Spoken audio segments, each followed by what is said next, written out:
Chapitre 10. La méditation et les trois règles d'or. Point 1. La quête de Tao et les mystères du temple. Dans cet extrait, Tao avait beaucoup de mal à comprendre qu'il puisse être l'élu alors qu'il était beaucoup plus petit que tous les autres disciples, mal entraînés au combat, sans aucune pratique spirituelle et ne comprenant toujours pas le sens de la méditation. Cet extrait dépeint les doutes de Tao et son incapacité à comprendre son rôle. Dans cet extrait, tu dois savoir que c'est toi, l'être attendu pour la destinée du temple. Lao Tse l'a vu dans sa dernière méditation. C'est pour cela que tu as le devoir d'apprendre, d'écouter et de te mettre en action. Cette citation révèle l'importance de Tao et les attentes placées en lui. Point 2. L'enseignement de Maître Fong et la méditation.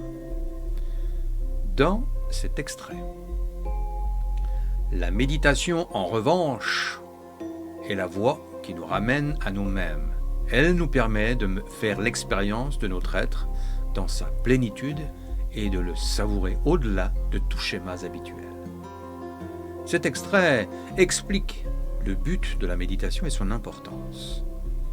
Dans cet extrait, méditer, c'est complètement rompre avec notre mode de fonctionnement normal. Cette citation souligne la nature transformatrice de la méditation. Dans cet extrait, ainsi la méditation consiste à ramener l'esprit en sa demeure. Cette phrase métaphorique illustre bien le but de la méditation. Point 3. Les trois règles d'or et d'apprentissage. Dans cet extrait, règle numéro 1, écouter. Savoir écouter est la qualité fondatrice lorsque le corps est en éveil. Cet extrait explique l'importance de l'écoute dans l'apprentissage. Dans cet extrait, règle numéro 2, regarder, observer. Savoir regarder et observer est une faculté importante pour la mémoire visuelle et la représentation personnelle d'une action, d'un mouvement, qu'il soit réel ou imaginaire. Cette citation souligne l'importance de l'observation. Dans cet extrait, règle numéro 3, essayer. L'essai pratique d'un mouvement ou d'une action ne peut se faire qu'après une écoute attentive et une observation constructive de l'ensemble. Cette citation explique l'importance de la pratique et de l'expérimentation. Point 4. Les défis de Tao et son cheminement.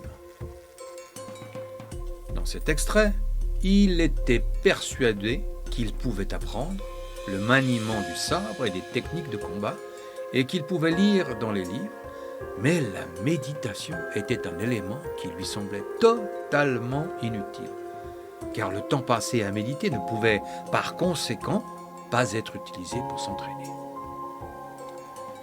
Cet extrait dépeint la résistance initiale de Tao à la méditation.